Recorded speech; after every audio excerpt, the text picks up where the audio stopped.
زه د داسې ودایم څه ته یې ما داسې کیړه یې څه دې لایق نه یې چې دا د نما وخو ته کیړه یې کیړه خو داسې کیړه څه نظریاتي کیړه یې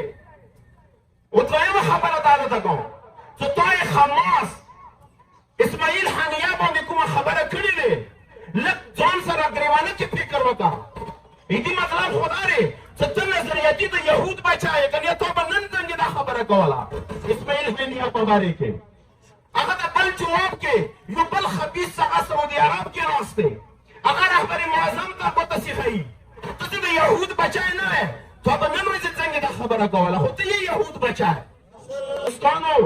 زه به دا عرض وکړم خصوصا سوشل میډیا حوالې ته ما هغه صاحب ډېر ښه خبره وکړه سوشل میډیا باندې پر چنار غیرتمند سرزمین باندې هم ځنه کسان ته ځان ته بله لیکه نه یایي خو زه د داسې ودایم چې ته یې ما داسې کیړه یې چې دې لایق نه یې چې دا د نما وخو ته کیړه یې کیړه خو داسې کیړه څه نظریاتي کیړه یې و دویمه خبره دا درته کوم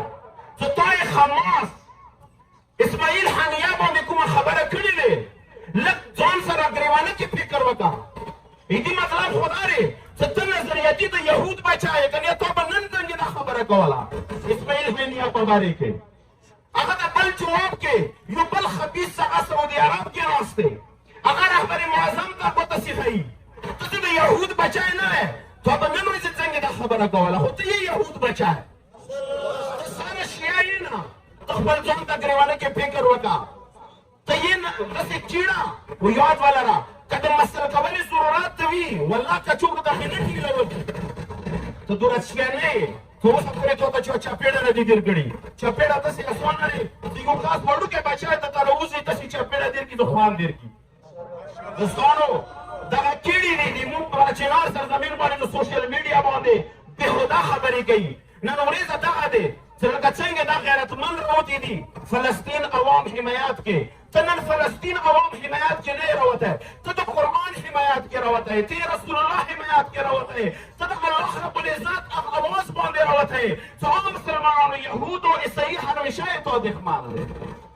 ته نن دې ته راوتی ته فخر وکړه نن دغې خبرې باندې چې ته نن د فلسطین مظلومو عوامو حمایت کې راوتی انشاءالله امید انده دی چې کوم قدم خسته شوی دی فلسطینیانو مقاومت حماس والا جوانانو عنقریبه دی چې دغه اسرائیل به نابودېږي د اسرائیلو خاتمه به ورسره کېږي و ټولو نه اول هغه عظیم زړه هغه عظیمه هسته رهبر معظم سید علي خامنه‌ای بزرګوار زړه به انشاءالله ډېر زر خوشحال شي